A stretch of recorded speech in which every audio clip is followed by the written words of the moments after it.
I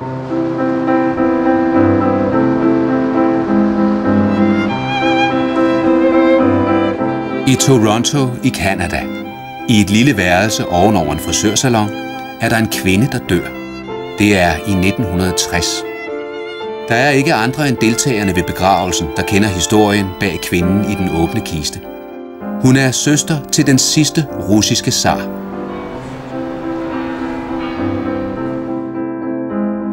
Hun blev født til overdådig rigdom og pragt. Hendes liv havde hele århundredet som kulisse.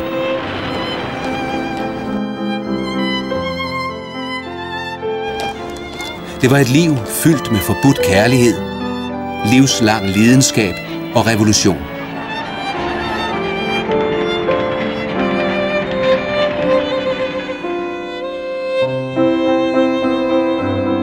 Det er Olgas historie.